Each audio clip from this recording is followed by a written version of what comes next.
warahmatullahi wabarakatuh.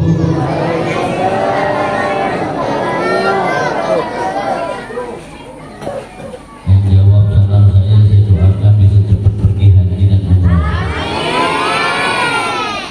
menjadi orang kaya yang dermawan, manfaat dunia akhirat, kabul hajat-hajat, yang belum kawin cepat kawin, yang belum nikah cepat nikahnya, janda muda janda tua cepat ketemu jodohnya. Assalamualaikum warahmatullahi wabarakatuh.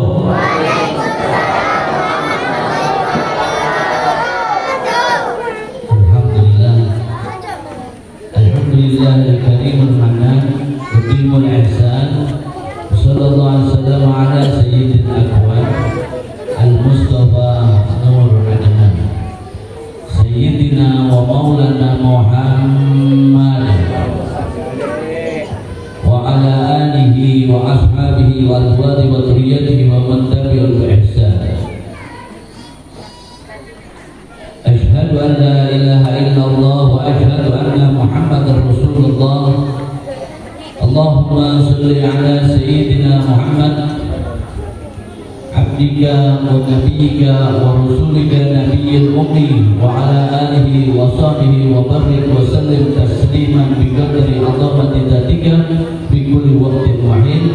Amma ba'du, fa ya ibadallah, para jemaah semua, bapak-bapak, ibu-ibu yang dirahmati, disayangi, dicintai oleh Allah Subhanahu wa taala. Terkhusus kepada pimpinan daripada Madrasah Tsanawiyah At-Ta'lim 1. Beliau yang mulia Haji Ahmadi, insyaallah, guru kita bersama, orang tua kita doakan beliau sekeluarga senantiasa dilimpahkan sehat afiat. Aminnya mana? Amin. Dilimpahkan kesenangan, kebahagiaan dunia akhirat. Amin. Keluarganya diangkat derajatnya oleh Allah. Amin. Madrasah sekolah ini menjadi madrasah sekolah yang manfaat dunia wal akhirah. Amin.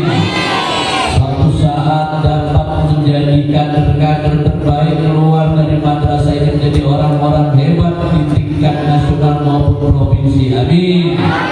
Dan semoga Allah Subhanahu wa taala jadikan para santri-santri, para siswa-siswi yang mereka bersekolah di sini menjadi anak-anak didik yang senantiasa manfaat, barokah, menjadi anak yang soleh dan solehat, birrul walidain, dan manfaat fid dini wa dunya wal akhirah. Amin. Yang saya hormatin para tokoh masyarakat, para kiai, para sepuh, para guru ngaji, para tokoh pemuda, para wali santri, wali murid, wali siswa-siswi semua yang hadir tempat ini, dan anak-anakku yang pada pagi hari ini insyaallah di wisuda, insyaallah senantiasa dilimpahkan kesehatan yang barokah. Amin. Senang dunia akhirat. Amin. Berkah rezekinya. Amin. Berkah rumah tangganya bapak dan ibu. Amin. Lunas hutang-hutangnya.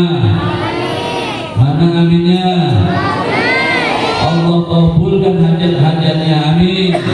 Allah segerakan apa menjadi keinginannya. Amin.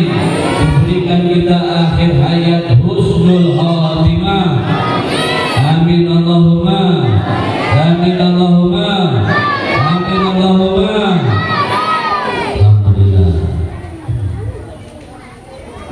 Pagi hari ini Allah Subhanahu wa taala memberikan kepada kita perjumpaan yang indah. Semoga perjumpaan ini bukan hanya perjumpaan di dunia saja. Semoga perjumpaan ini juga suatu saat menjadi perjumpaan yang indah di surganya Allah Subhanahu wa taala bersama dengan baginda Nabi besar Muhammad sallallahu alaihi wasallam. Amin Allahumma.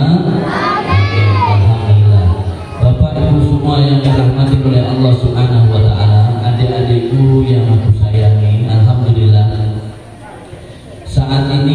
engkau sedang diwisuda atau engkau mungkin telah atau akan diwisuda.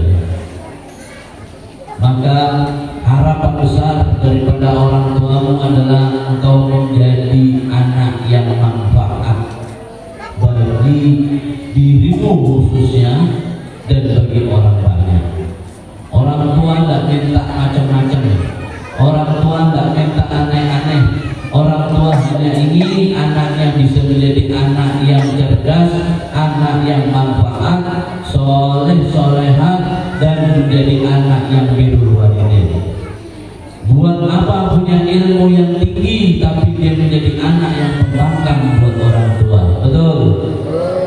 Punya ilmu yang luar biasa tapi dia kemudian kurang ajar sama orang tua. Ada yang kayak gitu?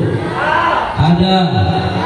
Kita doakan insya Allah keluar dari madrasah ini, lulus dari madrasah ini, insya Allah menjadi anak-anak hebat, menjadi alumni-alumnus hebat yang suatu saat dapat menjadi manfaat buat desa kita tercinta ini, yaitu desa Rentok apa ini? Majau. Alhamdulillah.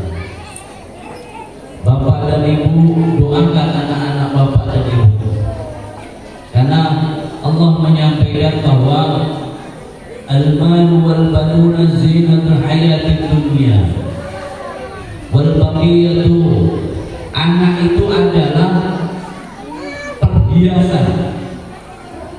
perhiasan untuk di dunia. Anak dan harta dan anak ini perhiasan di dunia. Wal baqiyatu sholihatu khairun, jadi orang yang mereka punya amal baik itu jauh lebih bagus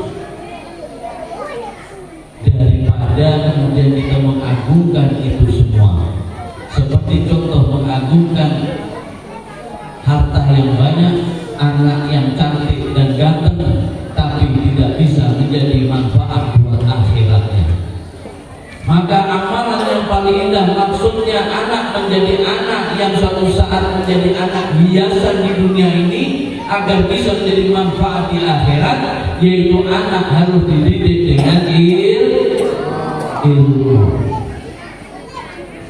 ilmu yang terbaik. Ilmu yang bagus adalah ilmu yang mengingatkan dia kepada Allah, ilmu yang dapat mengajak dia untuk taat kepada Allah wa Rasul. Wa may yuti'illah wa rasulahu faqad faza fawzan 'aziman. Orang-orang yang mereka taat kepada Allah dan Rasulnya, maka mereka akan mendapatkan kemenangan yang besar di hadapan Allah. Apakah kemenangan yang besar itu? Kemenangan yang besar yaitu mereka mempunyai kedudukan mulia suatu saat nanti di surganya Allah. Di surganya Allah. Maka orang dulu, Bapak dan Ibu sekalian, orang dulu tuh bilang begini, banyak anak banyak bu,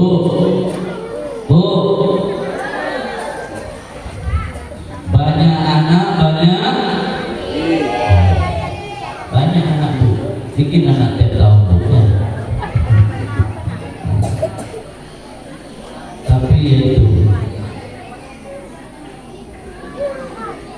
kapoknya orang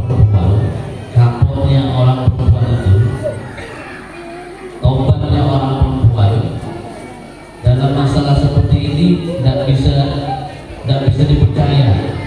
Itu karena juga pengaruh bapaknya juga. Saya sakit melahirkan anak saya, antara hidup dan mati. Teriak, aduh sakit ketika melahirkan anak. Betul bu? Aduh sakit Pak Dokter, aduh sakit Bu Bidan, aduh sakit. Suruh veteran. Ayo mak veteran, veteran dia sampai kentut dia veteran. Ayo veteran, antara hidup dan mati. Dia bilang, aduh kapok, aku sudah mau punya anak lagi, cukup sudah ini ya Allah, sakitnya luar biasa. Tahun depan hamil lagi. Ada kayak gitu. Insya Allah barok. Insya Allah barokah, banyak anak, banyak rezeki. Punya 2 anak bagus, tapi punya banyak anak itu juga bagus. Aduh Beb, ini zaman susah Beb, zaman ekonomi sulit, zaman segala sesuatunya semua serba mahal. Bapak Ibu saya tanya, yang ngasih rezeki Bapak Ibu siapa? Siapa? Pak? Yang ngasih rezeki siapa Pak? Bu? Yang ngasih rezeki siapa Bu? Kalau yang ngasih rezeki itu Allah, cepatin. Betul? Kalau gaji itu dari bos kita. Kalau gaji itu dari atasan kita, dari Amai, dari Abdi atau siapa sampai kerja sama dia, itu gaji. Tapi kalau rezeki dari Allah. Kalau gaji bisa tahu Pak berapa jumlahnya gaji sampean. Hari Sabtu sampean ala bangunan, kemudian hari Sabtu sampean dapat gajian, sampean bisa tahu berapa gaji sampean. Betul Pak? Tapi kalau masalah rezeki, sampean tidak bisa tahu berapa rezeki yang Allah kasih kepada sampean karena begitu banyaknya. Betul? Makanya banyak istri juga banyak rezeki. Kalau beraninya, saya tak ikut-ikut ya Bu ya. Nanti kalau terbalik bahaya sama dia. Insya Allah kalau orang dia bersungguh-sungguh karena Allah, maka rezeki akan dimudahkan sama Allah. Ibu tidak usah khawatir, bapak tidak usah khawatir, punya anak banyak, dia semuanya Allah akan kasih rezeki. Dulu sampai waktu sendiri, belum kawin, belum punya anak, sampean juga susah, tapi masih hidup sampai sekarang. Betul? Betul? Tidak ada susahnya waktu belum kawin. Rezeki juga dapat sampai kemudian menikah, rezekinya tambah satu karena orang yang belum menikah dia rezekinya satu, yaitu buat dirinya sendiri. Setelah dia menikah rezekinya jadi 2 karena ada istrinya, yaitu suami istri, rezekinya jadi 2. Punya anak 1, rezekinya tambah 3, bapak ibu dan anak 1. Punya anak 9, rezekinya jadi 11, anaknya 9, tambah emak sama bapaknya 1-1, 11. Maka cek khawatir masalah rezeki. Allah paling tidak suka sama hamba-hambanya yang mereka tadi tersebut, mereka ngurusin haknya Allah. Nih saya kasih tahu bapak dan ibu, Allah itu sudah ngatur sangat rapi, maha hebat, maha rapi. Tidak usah sampai khawatir. Allah sudah ngatur semuanya rapi, bagus semuanya. Maka yang paling indah adalah pertama sampean itu ikhtiar, setelah itu sampean berdoa, setelah itu sampaikan sama Allah Subhanahu wa taala. Serahkan, bertawakal kepada Allah. Wa may yatawakkal 'ala Allah fa huwa hasbuh. Siapa mereka yang berserah diri kepada Allah, Allah cukupin. Dan sampean pokoknya serahkan sama Allah. Yang penting sampean ikhtiar, waktunya kerja, waktunya sholat kerja, sholat doa sama Allah. Ini kerja rajin, sembahyang tidak pernah. Ada orang kayak gini.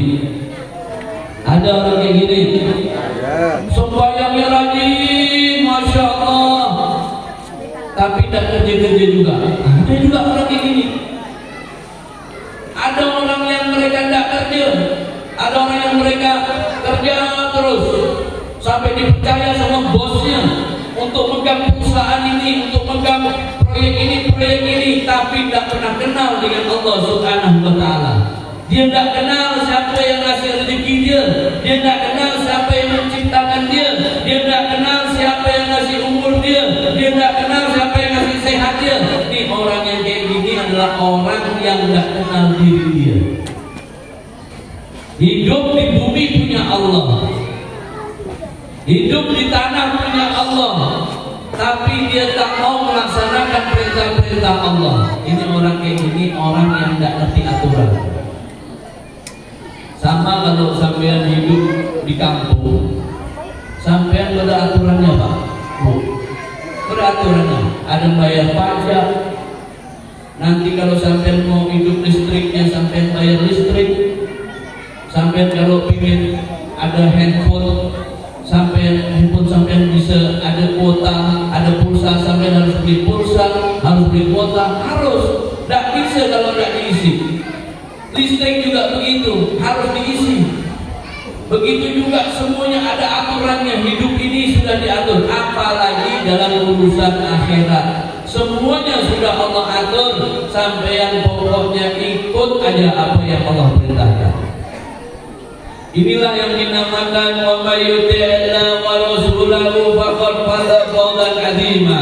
Mereka yang taat kepada Allah dan taat kepada Rasul, insyaallah Allah akan berikan dia sebuah kenikmatan yang azim nanti di surganya Allah. Kenikmatan yang besar. Nah, sampai harus bisa berusaha untuk menjadi orang baik. Kalau diundang orang, datang Pak. Yasinan jangan pakai diwakilkan.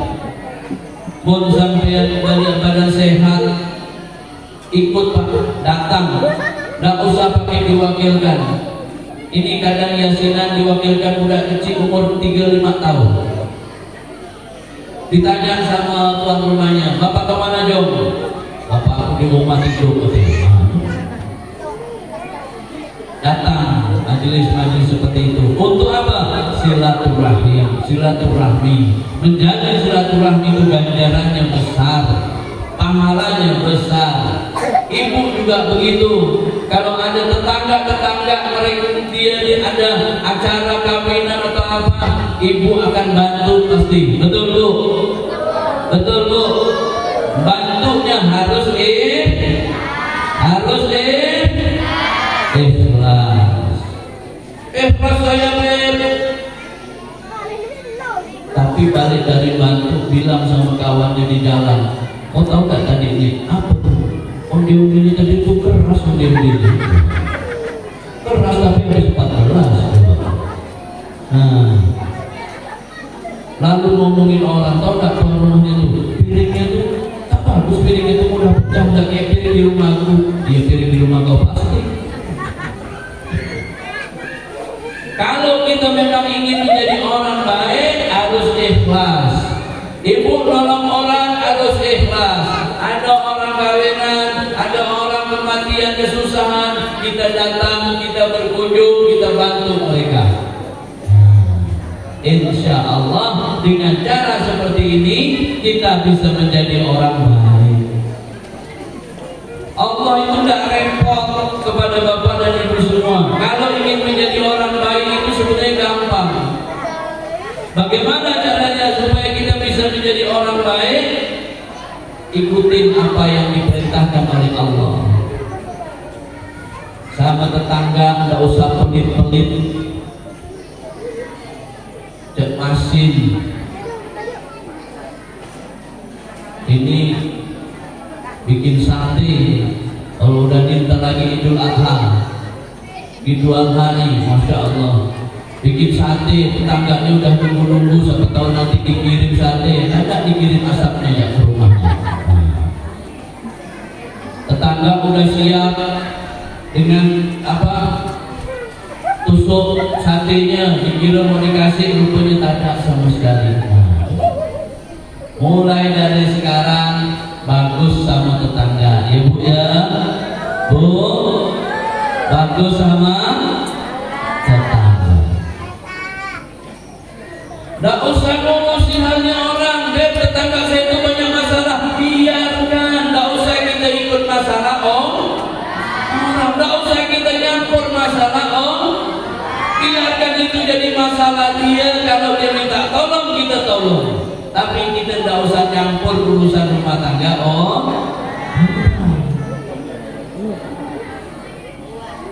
nggak beli kulkas di rumah, ini kacau. Tetangga habis itu beli motor baru, opname sudah soal, ini gawat. Makanya berubah kita menjadi orang baik. Kalau dimasak lebih sedikit, supaya apa? Supaya nanti bisa bagi sama tetangga. Setiap malam bapak dan ibu doakan anak bapak dan ibu, lihat dia waktu tidur. Anak kita waktu tidur, bapak dan ibu lihat itu. Ya Allah, kesian dia. Doakan sama Allah, ya Allah jadikan anak-anakku jadi anak yang soleh, soleha, ya Allah. Kau sampaikan cita-citanya, ya Allah. Ingin punya anak baik, Pak? Pak, ingin punya anak baik, Pak? Bu, ingin punya anak baik, Bu? Mau? Harus bisa ngasih contoh sama anaknya. Betul? Ada peribahasa orang tua mengatakan buah jatuh tak jauh dari pohonnya. Betul? Betul? Apa yang dilakukan orang tuanya, apa yang pernah dikerjakan orang tuanya, maka pasti juga akan tak jauh pula anaknya seperti itu. Putranya kiai, anaknya insya Allah menjadi anak yang juga insya Allah menjadi anak ustaz, menjadi gus, menjadi orang-orang yang insya Allah alim dan macam. Anaknya penjahat, dia bapaknya penjahat, maka anaknya juga bisa jadi pencopet. Hati-hati. Maka jadi harus orang baik. Bapak ibu harus jadi orang baik. Memberi contoh kepada anak-anak kita bahwa suatu saat dia akan melihat cermin. Nih bapak dan ibu ini ada cermin buat anak-anak kita. Anak akan melihat bapaknya. Bapaknya bagus, anaknya bagus. Emaknya bagus, insya Allah bagus. Kalau bapak dan ibu mau mengajarkan anak sholat, maka bapak ibu juga harus sholat.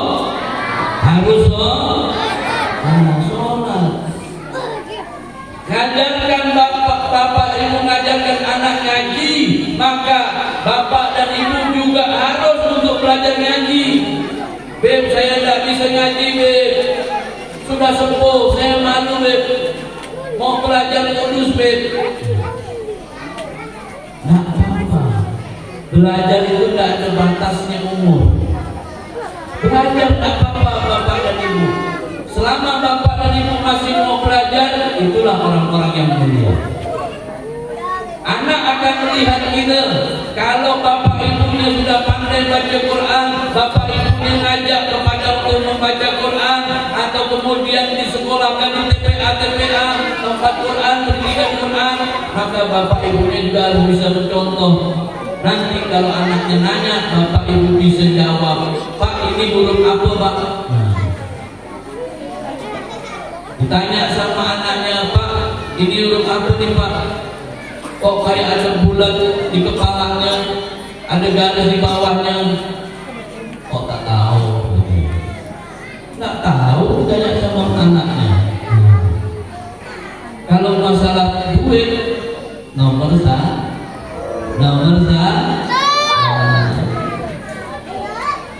Duit 50 sama duit 100 tahu bedanya, Bu? Tahu Pak bedanya? Ngaji juga harus minimal ngerti huruf. Udah sepuh be, malu be, tak usah malu. Karena masuk surga Allah tidak pakai malu. Udah bismillah diniatin, bismillahirrahmanirrahim, ar-rahmanir-rahim, ar-rahim yahrusni min kulli syai'in al-mahzuni. Udah supaya Allah nanti kasih mudah. Harus seperti itu bapak dan ibu. Berikan contoh yang terbaik buat anak-anak kita. Kalau bapak ibu ingin anaknya berhasil, bapak ibu juga harus bisa menjadi orang yang berhasil di hadapan Allah. Minimal menjadi contoh buat anak-anak kita, agar suatu saat anak-anak kita bangga bapak dan ibu. Dia ada rasa bangga ketika dia melihat emak bapaknya tuh, masya Allah, emak bapak aku tuh ngajarin aku. Dia menjadi guru pertama dalam hidupnya sebelum dia sekolah. Karena sampean bapak dan ibu adalah guru utama di rumah. Setelah itu kemudian guru berikutnya adalah mereka di sekolah, mereka mendapatkan guru berikutnya. Makanya orang tua itu ada tiga. Satu orang tua kandung, yang kedua mertua, yang ketiga adalah guru. Itu termasuk orang tua. Maka anak-anakku semua jangan kau sakiti mereka-mereka. Kalau kau ingin ilmunya barokah, kalau kau ingin menjadi orang yang manfaat, senangkan guru-gurumu, bahagiakan mereka. Kenapa? Mereka itulah yang dari mereka, dengan sebab mereka Allah memberikan karunia kepadamu. Tidak usah sombong kau punya ilmu. Kadangkala ustadznya tidak pakai gelar, tidak punya gelar sarjana, tidak punya gelar S1, S2, S3, S4, S5, STL atau apa saja, tidak punya. Anak didiknya dia bisa sekolah sampai profesor, di IAIN sampai doktor. Nah, gurunya tidak, tapi kemudian ketika ketemu gurunya dia sombong, lalu merasa paling pintar, paling hebat. Nih orang kayak gini, murid kayak gini, murid yang tidak ngerti tentang akhlak, tentang adab. Maka saya sampaikan kepada anak-anak semuanya, baik kalian yang sedang sekolah maupun yang kalian sudah alumni dari sini, kalian alumnus di sini, maka saya sampaikan, jaga rawat berkah dari Allah dengan baik. Dengan cara bagaimana? Dengan cara yaitu senantiasa terus kau senangkan guru-gurumu. Kalau kau dekat dengan gurumu di dalam satu kampung, kau ziarahi mereka, kau datangin rumahnya. Minimal apakah seminggu sekali. Kalau mereka beliau buka majelis, kau datangi majelisnya. Kalau kemudian rumahmu jauh, minimal sebulan sekali. Kalau jauh sekali, minimal setahun sekali kau datangi guru. Kalau sangat jauh sekali, minimal seumur hidupmu sekali sudah kau datangi beliau tersebut, mengambil manfaat supaya kau tidak lupa dengan guru. Jangan kita merasa sombong dengan ilmu yang kita punya. Hafal Quran kita, kalau Allah tidak mengizinkan bisa lepas hafalan kita. Hafal hadis kita, kalau Allah tidak mengizinkan lepas hafalan dari tersebut. Maka baguskan akhlak kita. Dengan memperbaiki akhlak kita, dengan baguskan akhlak kita, insya Allah makin bagus ilmu kita, makin bertambah cahayanya. Bapak Ibu semua dirahmati oleh Allah Subhanahu wa Ta'ala. Kalau kita ingin menjadi anak, mendapatkan anak yang manfaat, maka suri toladan yang paling indah adalah kedua orang tuanya.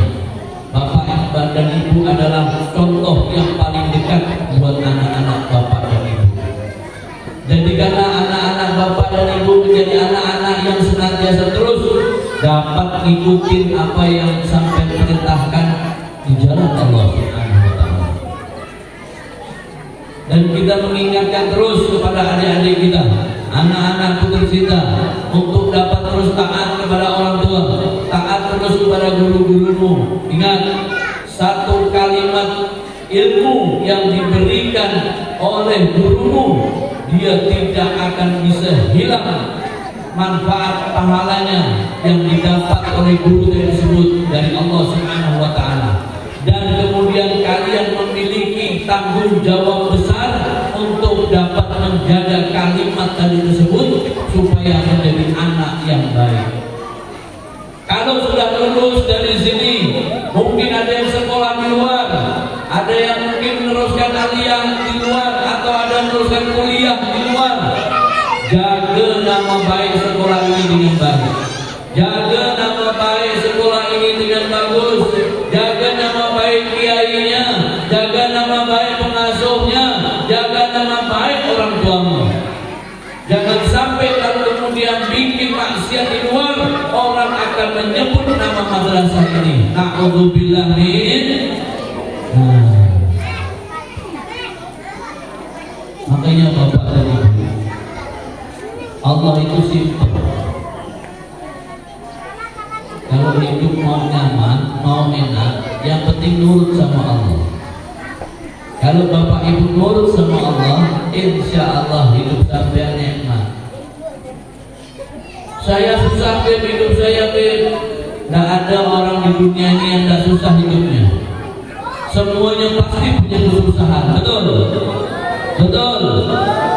Ada yang susah karena hutang, ada yang susah karena belum kawin. Ada di sini.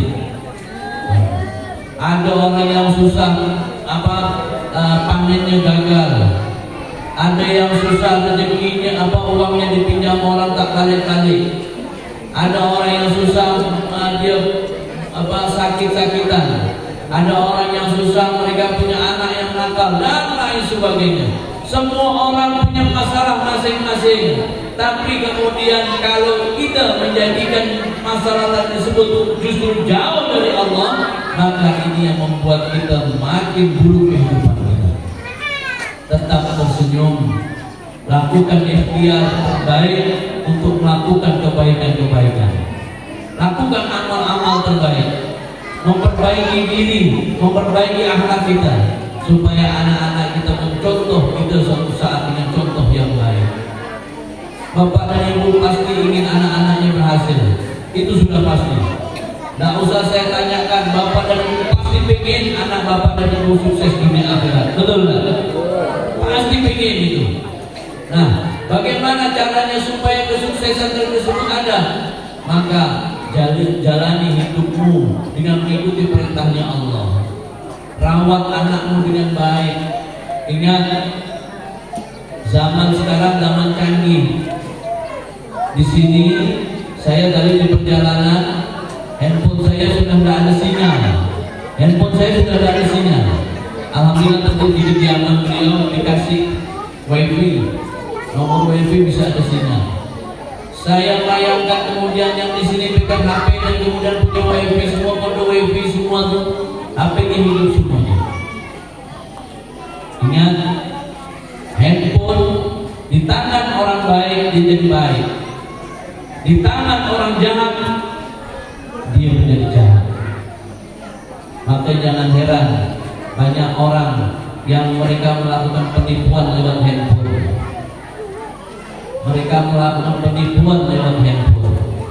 Mereka bermaksiat juga lewat handphone,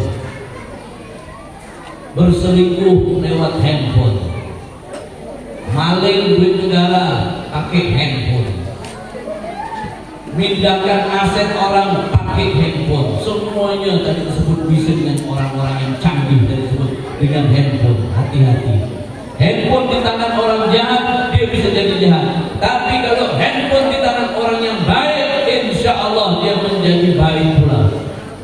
Apabila handphone itu berisi untuk mengingatkan dia tentang ilmu-ilmu, dia simpan dan disebut, dia aplikasi tentang kitab-kitab suci Al-Quran, kitab-kitab berbagai macam, Bukhari, Muslim, kitab Mustadrak dan lain sebagainya, dia simpan di situ untuk belajar, jadinya bagus. Dia simpan nama guru-guru dia di situ, di dalam WA dia simpan nama guru-gurunya. Habis itu dia memberikan WA kepada gurunya dengan doa-doanya, menjadi bagian silaturahmi karena dia jauh, jadi bagus. Handphone bisa mendekatkan orang yang jauh jadi dekat, betul? Orang yang jauh dia bisa jadi dekat, itu handphone. Tapi handphone juga bisa menjauhkan orang yang dekat jadi jauh. Loh, kok bisa begitu? Iya bisa. Bapak Ibu lihat, orang kalau sudah duduk berdua, bertiga, mau ngopi ke dia, mau duduk ngobrol di rumah kawannya, tak ada ngobrolnya. Mereka sibuk dengan HP-nya masing-masing, sehingga membuat dia jauh dari temannya. Harusnya dia silaturahmi bagus, tapi kemudian tidak menjadi manfaat karena mereka sibuk dengan handphone-nya. Yang dekat dia bisa jauh. Coba Bapak Ibu bisa bayangkan handphone. Maka di tangan orang yang baik dia bisa jadi baik. Kalau datang ke tempat kiai, sekali-sekali boleh kita keluarkan handphone kita. Tapi jangan terus-terusan kita keluarkan, kita malah sibuk dengan HP kita, jangan. kurangi. Kalau di tempat kiai, tempat guru kita, ada orang tua kita, tempat siapapun kita bertamu ke rumah orang, sekali-sekali yang penting balas, udah itu masukkan lagi, balas masukkan, udah cukup. Jangan terus ini di rumah orang dan YouTube. Di rumah orang lihat macam-macam. Wah, habis itu tunjukkan sama tuan rumahnya, tuh. Bagus sih boy, wah mantap tuh. Roknya pendeknya, masya Allah. Nah, malah dilihatkan yang barang-barang kayak gitu. Nah, maka sekarang zaman canggih juga bisa canggih pula dosa-dosa orang. Hati-hati. Makanya kalau dulu itu jarang terjadi musibah-musibah dalam skala besar, kecuali mereka umat-umat yang mereka tersebut tidak bisa diatur oleh nabinya, oleh rasulnya, maka Allah kirim bencana kepada mereka. Itu dulu. Tapi sekarang tidak perlu pakai datangnya nabi, mereka sudah bisa mendapatkan musibah yang besar. Kita lihat bagaimana tsunami, orang yang mati tidak satu dua, main ribuan, main ratusan ribu, orang banjir bandang, gempa bumi, apalagi kebakaran hutan dan lain sebagainya. Itu semua menelan korban yang tidak sedikit, dan itu hampir setiap hari kita melihat berita-berita seperti itu. Banjir di mana-mana, gempa bumi, tabrakan kereta api, bus masuk jurang dan lain sebagainya. Nah, kalau dulu jarang kita dengar gitu. Karena apa? Maksiat yang dilakukan di zaman sekarang lebih canggih dibanding yang dulu, sehingga malaikat pun lebih mudah untuk masukkan dalam kemaksiatan sekarang. Dijadikan satu orang-orang tersebut, orang yang tidak bagus dan orang yang bagus dijadikan satu, dikumpulkan jadi satu, kemudian mereka pun ditimpa juga musibah tersebut. Yang baik insya Allah mereka husnul khotimah, yang tidak baik wallahu a'lam bishawab. Ajari anak-anak kita juga untuk sopan sama orang, tidak sombong dengan ilmu yang dia dapatkan, tidak sombong dengan apa yang dia punya, tidak sombong dengan pemikiran-pemikiran majunya.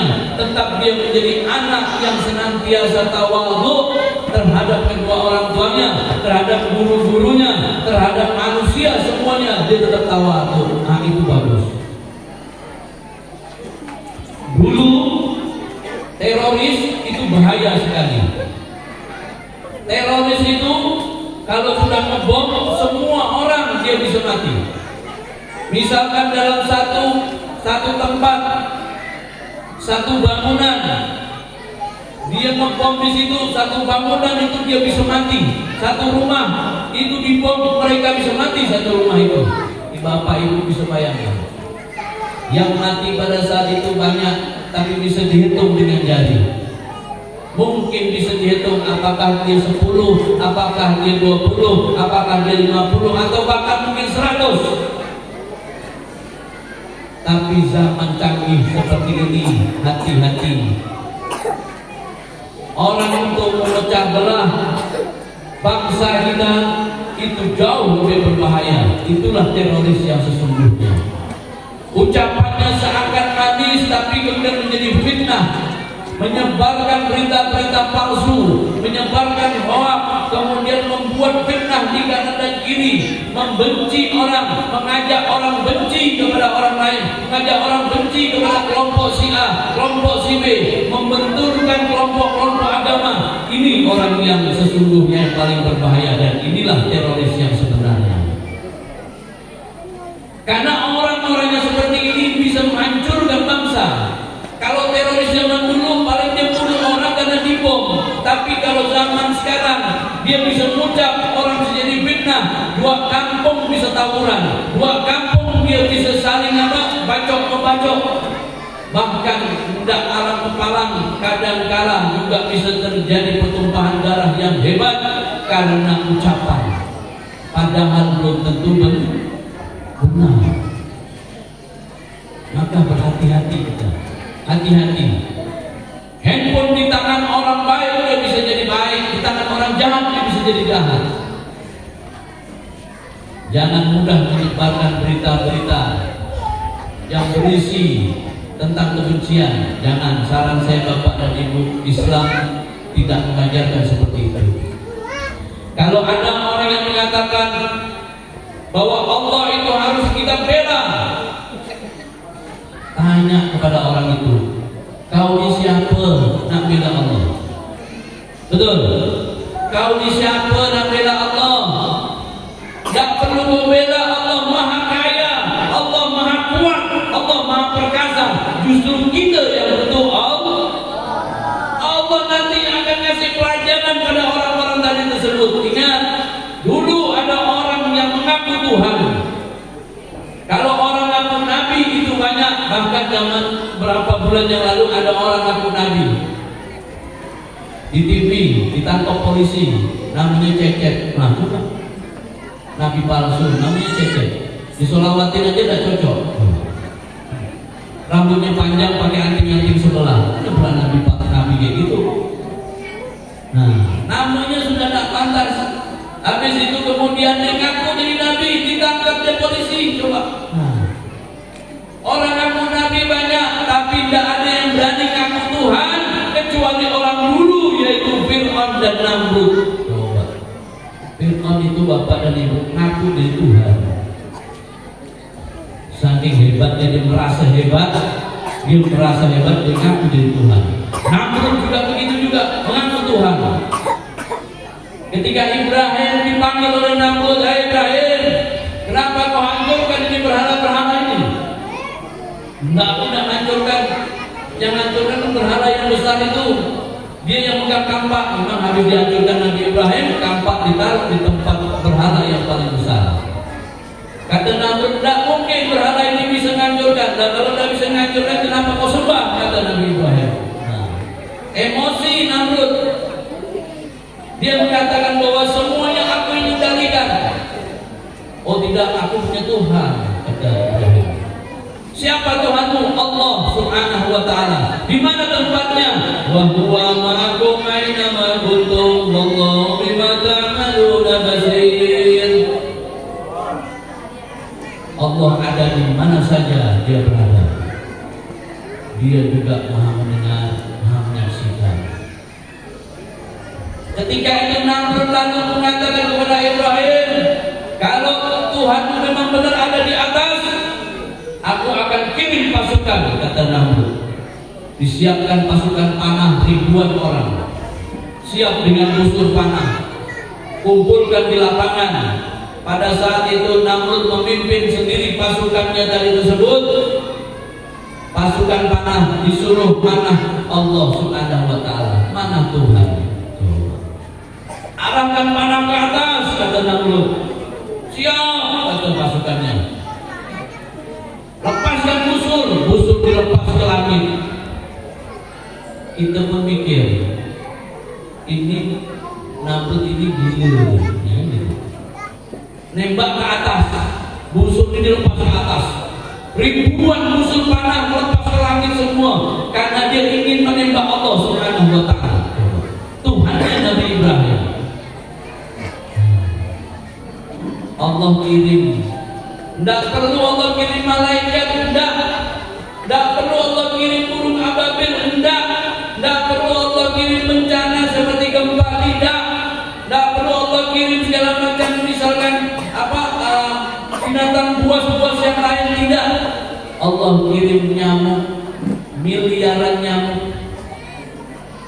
Diperintah sama Allah nyamuk untuk turun, untuk menyerang daripada pasukan panah. Nyamuk nyamuk saja, Pak. Sebagai gambaran bahwa Allah melawan orang kayak gini, tidak perlu Allah itu dengan segala macam, cukup nyamuk kelasnya. Begitu nyamuk kemudian menyerang pasukan ini, semuanya jadi bingung. Padahal cuma nyamuk, Bapak dan Ibu, tapi ternyata nyamuk ini mampu masuk telinga, masuk hidung, masuk mata. Bapak dan Ibu bisa bayangkan, masuk mulut. Nah, nyamuk yang menyerang Namrud ini masuk ke telinga, masuk ke telinga Raja Namrud sampai kemudian masuk ke otaknya Raja Namrud. Itu nyamuk. Gigit otaknya. Namrud kalau udah kesakitan dia mukul kepalanya sendiri. Tidak memban, dia suruh ajudannya, dia suruh orang terdekatnya, dia suruh pasukannya yang ikut sama dia, kesetiaan dia. Dia bilang, pukul kepalaku, kata Namrud. Karena udah mau garong-garong tidak bisa di dalam nih. Akhirnya dipangkong dia sama anak buahnya disebut, suruh lebih keras lagi, pukul lagi, kurang kuat, mati akhirnya Namrud. Allah kalau mau itu gampang Bapak dan Ibu. Makanya jadikan cerita-cerita yang dulu pernah terjadi menjadi sebuah pelajaran hebat buat kita Bapak dan Ibu. Sombong hanya akan melahirkan kesusahan. Sombong hanya akan melahirkan dosa-dosa, melahirkan kemaksiatan yang tidak layak untuk dapat ditiru. Itu Namrud. Maka Bapak dan Ibu semuanya, didik anak kita untuk tidak sombong. Didiknya bagaimana? Contohkan Bapak dan Ibu untuk tidak sombong. Ajarin dia hormat sama orang, tawadhu dia sama orang, hormat yang ikhlas sama orang. Siapa mereka benar-benar tawadhu kepada seseorang dengan lisannya, dengan hatinya, dengan kemudian dengan amal perbuatannya, maka itulah tawadhu yang sesungguhnya. Tapi kalau dia hanya dengan mulutnya saja, seakan-akan supaya dibilang orang ini orang baik, supaya dibilang orang tawadhu, dia nunduk-nunduk depan gurunya, tapi ternyata dia melakukan kemaksiatan di belakang gurunya. Dia nunduk-nunduk di depan orang tuanya, tapi melakukan kemaksiatan di belakang orang tuanya. Maka orang ini bukan termasuk tawadhu, tapi dia termasuk anak yang kurang berakhlak. Harus kita menjadi anak yang hebat. Cita-citalah kalian setinggi langit, tidak apa-apa. Masalah berhasil atau tidak cita-citamu, serahkan sama Allah Subhanahu wa Ta'ala. Cita-cita kita setinggi apapun, seindah apapun, sampaikan cita-citamu ini kepada Allah, minta kepada Allah, karena Dialah yang akan menetapkan cita-citamu. Sehingga dengan kau menyerahkan kepada Allah, menyampaikan ini semuanya dengan rekomendasi kau berbuat baik kepada orang tuamu, kau taat kepada guru dan orang tuamu, kau berbuat baik kepada lingkunganmu, kau selalu bermanfaat buat orang-orang banyak, maka insya Allah doamu akan diijabah oleh Allah Subhanahu wa Ta'ala. Jangan susah kalau doamu belum diijabah sama Allah. Sampean doa sama Allah, ya Allah, lunasi hutang-hutang kami ya Allah. Ternyata Allah kasih Bapak dan Ibu ujian tambah lagi, utang makin bertambah. Tapi yakinlah bahwa doamu itu sudah dijawab oleh Allah dengan cara yang berbeda. Dulu ada namanya penyakit corona. Tahu Pak? Corona. Ibu tahu penyakit corona Bu? Oh, dulu yang disebabkan oleh virus corona tadi disebut, bahkan mampu atas izin Allah orang yang kena penyakit itu kemudian bisa mati karena Allah menginginkan itu sebuah kematian. Jangan tak percaya. Ada orang yang mereka tak percaya, di kampung-kampung itu banyak Pak. Enggak ada tuh corona tuh hoax. Bukan. Musibah itu ada, dengan sebab apapun itu ada. Sebab musibah bisa jadi dengan corona.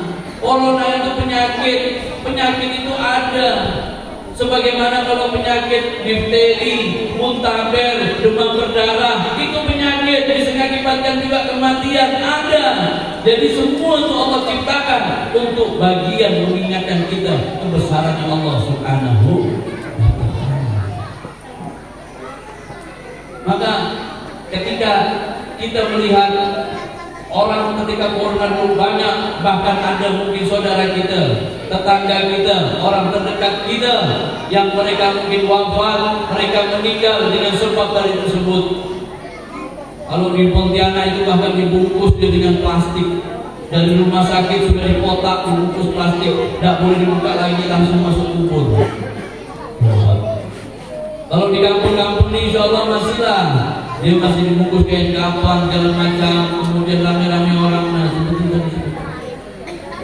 Allah akan memberikan penyakit sesuai dengan orang-orangnya.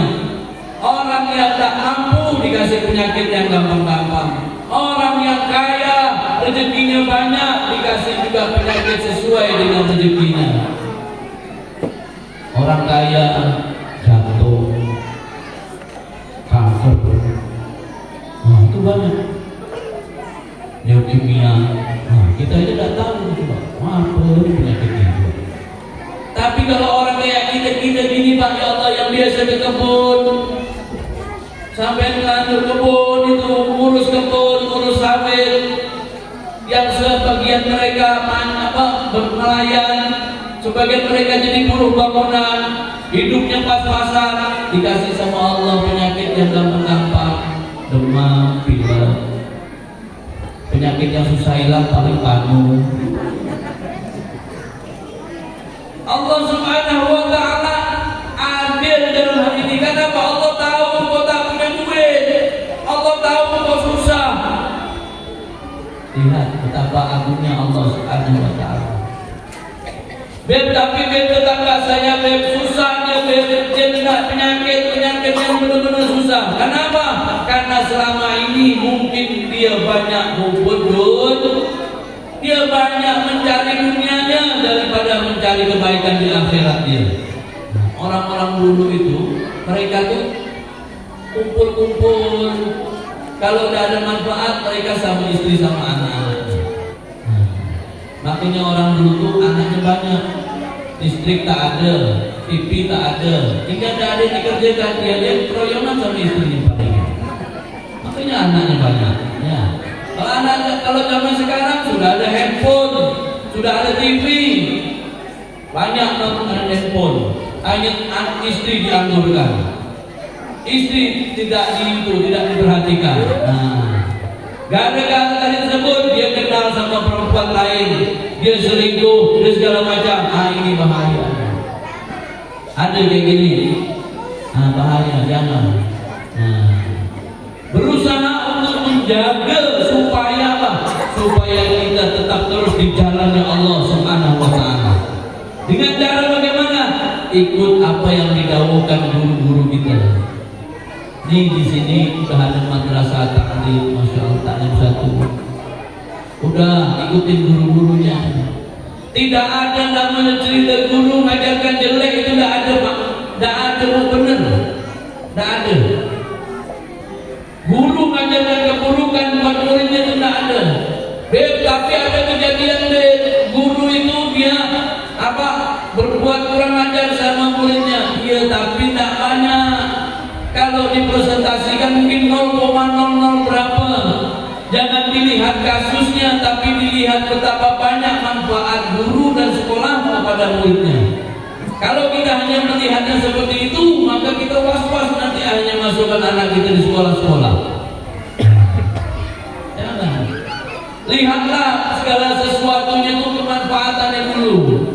Kalau memang ada mudaratnya kecil tertutup oleh kebaikan-kebaikan, tidak usah dibuka mudaratnya tersebut, supaya menjadi kebaikan.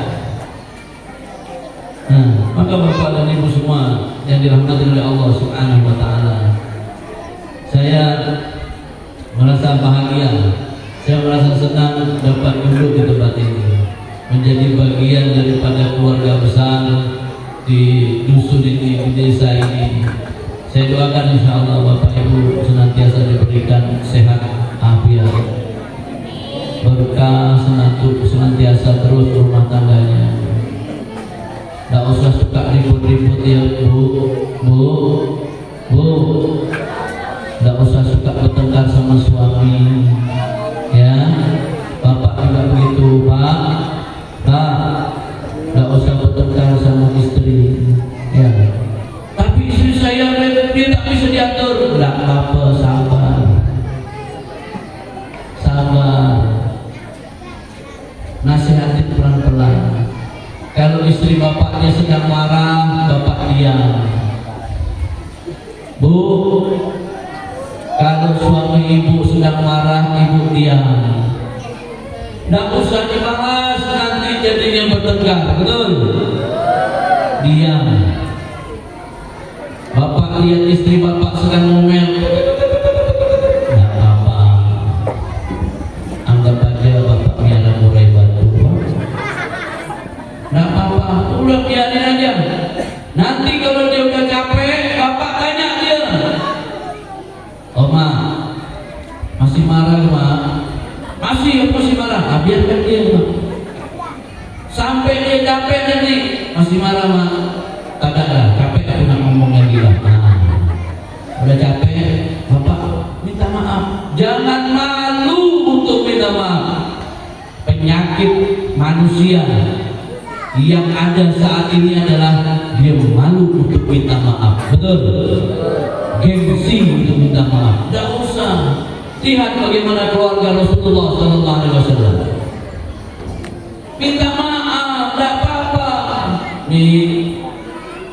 Maaf ya dia, ya Allah, tadi aku nyakitin hati kau ngomel-ngomel banyak tadi, minta maaf nih aku nih, ya Allah, aku tuh sayang sama Rodina. Nanti marah ibu tuh akan turun. Nah, rendah. Bener Pak, iya bener. Aku sayang sama kau. I love you sama Rodina. Iya Pak, iya lah Pak. Jangan diulang lagi ya Pak ya, jangan diulang lagi. Iya, aku yang tidak akan ulang lagi. Selesai. Coba kalau Bapak gengsi, diam-diaman, sehari diam, Selasa bertengkar, Rabu diam, Kamis diam, Jumat diam. Ah, rugi banget, rugi besar. Malam Jumat tak bisa dapat pahala 70. Itulah ada pokoknya itu. Dapat pahala besar. Coba rugi Bang. Maka kalau bertengkar sama istri, cepat harus bagus. Ibu juga begitu. Kalau ibu ada salah, ibu minta maaf sama suami. Jangan kemudian hari lebaran ya, lebaran pun tak pakai salaman. Kenapa? Malu sama siapa? Anak-anak dah besar-besar, dah malu, dah udahlah. Yang penting mohon itu tahu bah, saya dah minta maaf dalam hati saya. Dalam hati gimana pula dalam hati? Ya, minta maaf, tak apa-apa. Ibu datang ketika, jangan hanya masa lebaran ibu baru minta maaf. Oh, aku minta maaf ya Pak. Makanya kalau seorang perempuan minta maaf sama lakinya hari raya, dia sambil minta maaf, suaranya tak jelas. Kenapa pula? Iyalah, karena dia sambil nangis. Pak, minta maaf.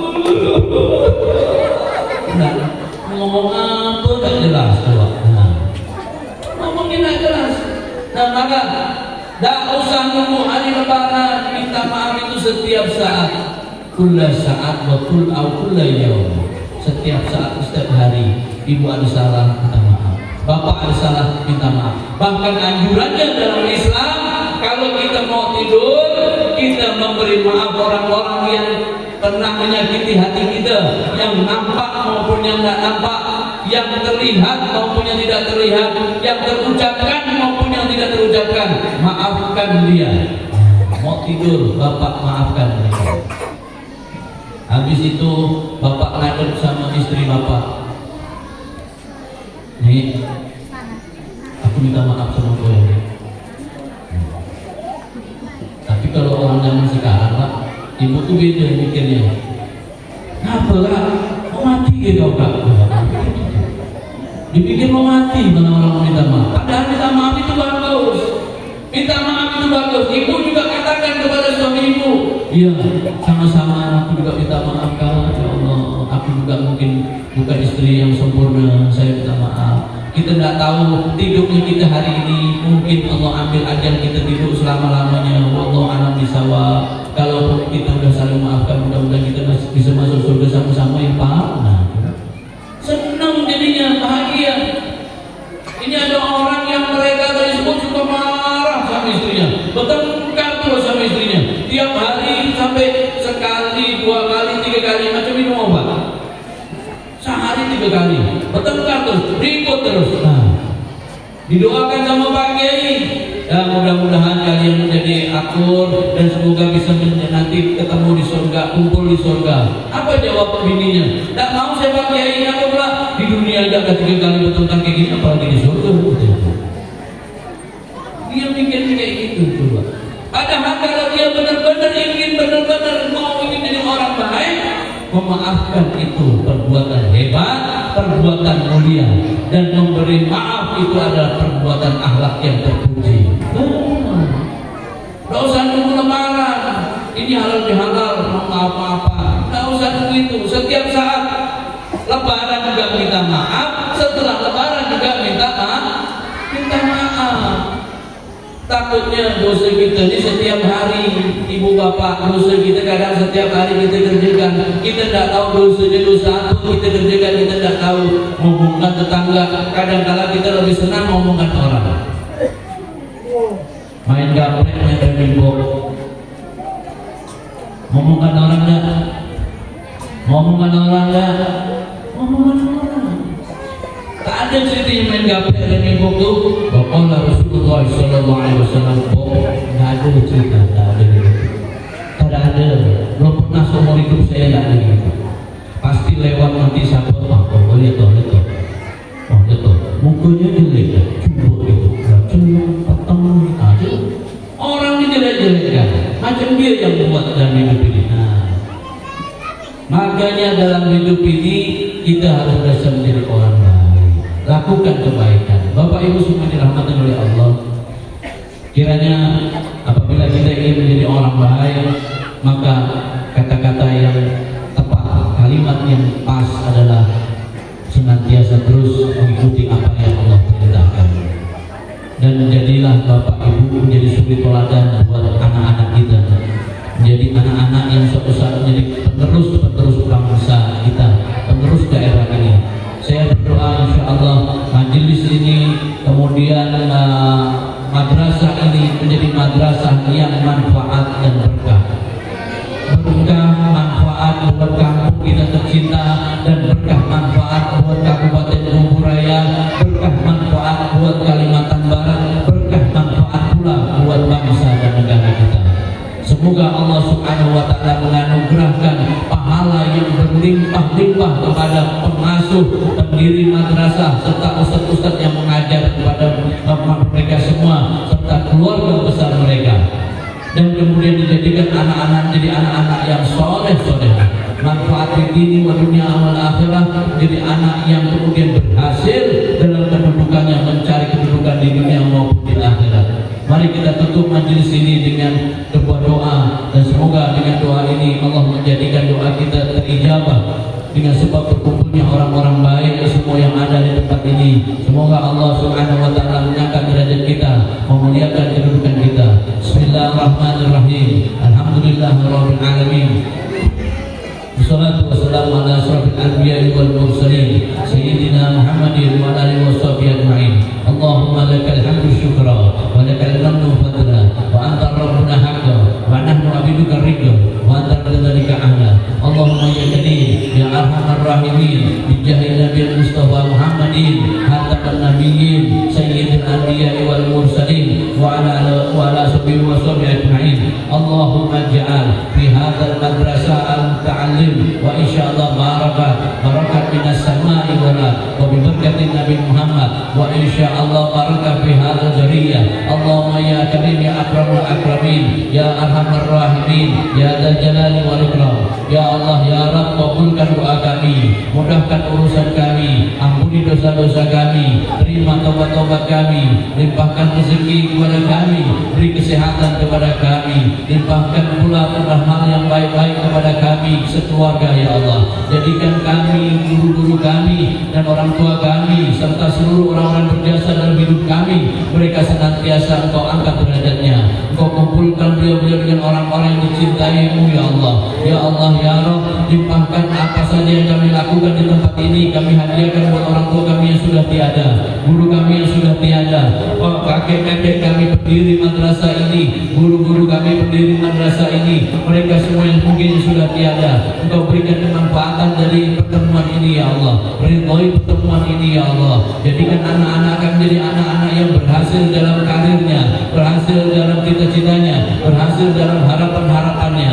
Allahumma ja'alna minas su'ada'i maqbulin wa la taj'alna minal asqiya'i maqbutin. Allahumma taqabbal minna salatana wa siyamana wa qiyamana wa qira'atana wa ruku'ana wa sujudana wa qu'udana wa tasbihana wa tahlilana wa tadarru'ana wa la tadri bihamdana ya ilahal alamin wa ya khairun nasirin bi rahmatika ya arhamar rahimin.